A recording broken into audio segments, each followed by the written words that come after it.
காலை நேர பிரதான செய்திகளின் ஊடாக நர்மதா சிறில் முதலில் தலைப்பு செய்திகள். நாவச்சோலை பகுதியில் உள்ள தனியார் ஹோட்டல் தீக்கரை, துர்நாற்றம் வீசும் பெட்டிகள், துருப்பிடித்த கழிவறைகள். திருகோணமலை கல்லோயா தொடருந்து சேவையின் மோசமான நிலை. ஈரான் பேச்சுவார்த்தை வதந்திகளுக்கு இற்றம் கொடுத்த பதிலடி. இனி விரிவான செய்திகள். திருகோணமலையில் தனியார் ஹோட்டல் ஒன்று தீ விபத்துக்குள்ளாகியுள்ளது. குறித்த விபத்து சம்பவம் நேற்று இடம்பெற்றுள்ளது. குச்சவெளி பிரதான வீதியின் நாவச்சோலை பகுதியில் அமைந்துள்ள தனியார் ஹோட்டல் ஒன்றே இவ்வாறு விபத்துக்குள்ளாகியுள்ளது. சம்பவம் தொடர்பில் மேலும் தெரிய வருகையில், மின்சார ஒழுக்கு காரணமாக தீப்பற்றி கொண்டிருக்கலாம் என ஆரம்பகட்ட விசாரணை மூலம் தெரிய வந்துள்ளது.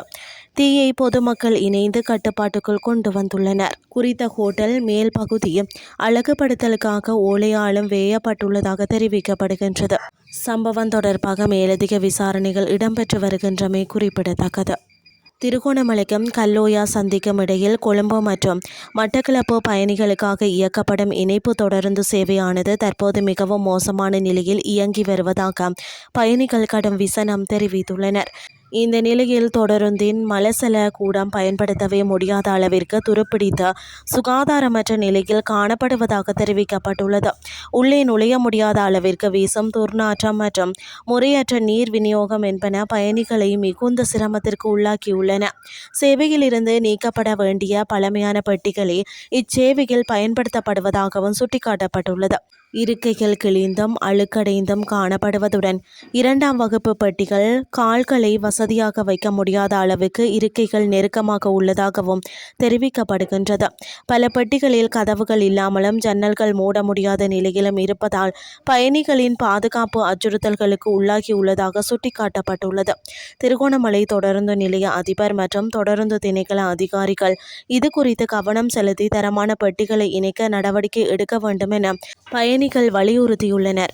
கிளீன் ஸ்ரீலங்கா திட்டம் நடைமுறையில் உள்ள நிலையில் இவ்வாறான தொடர்ந்து காட்சியளிப்பது பெரும் கவலை அளிப்பதாக மக்கள் சுட்டிக்காட்டியுள்ளனர். இனி வெளிநாட்டு செய்திகள். ஈரானுடன் ஒரு புதிய உடன்படிக்கையை ஏற்படுத்திக் கொள்வதற்கு தன் மீது எவ்வித அழுத்தமும் இல்லை என ஜனாதிபதி டொனால்ட் ட்ரம்ப் தெரிவித்துள்ளார். இந்த நிலையில் அந்த ஒப்பந்தம் ஒப்பீட்டளவில் மிக விரைவில் எட்டப்படும் என அவர் குறிப்பிட்டுள்ளார். கார்மோஸ் நீரிணையில் போர் பதற்றம் நீடித்து வரும் சூழலில் ஈரானுடன் பேச்சுவார்த்தை நடத்த தனக்கு நெருக்கடி கொடுக்கப்படுவதாக வெளியாகும் தகவல்கள் அனைத்தும் அடிப்படையற்றவை என்று அவர் குறிப்பிட்டுள்ளார். தாம் ஒப்பந்தத்திற்காக அவசரப்படுத்துவதாக பரப்பப்படும் வதந்திகள் திட்டமிட்ட போலி செய்திகள் என சாட்டிய ட்ரம்ப் இத்தகைய வதந்திகளுக்கு பின்னால் ஜனநாயக கட்சியினரே இருப்பதாகவும் குற்றம் சாட்டியுள்ளார்.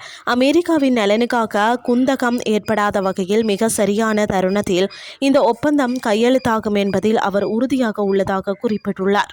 ஒருபுறம் கடற்படை முற்றுகையை தீவிரப்படுத்தி வந்தாலும் மறுபுறம் ராஜதந்திர ரீதியிலான தீர்வுக்கு தாம் இன்னும் தயாராக இருப்பதையே ட்ரம்பின் இந்த கருத்து உணர்த்துவதாக தெரிவிக்கப்படுகின்றமை குறிப்பிடத்தக்கது. இத்துடன் செய்திகள் யாவும் நிறைவடைகின்றது. அடுத்த இரவு 8:30 எதிர்பாருங்கள். நன்றி.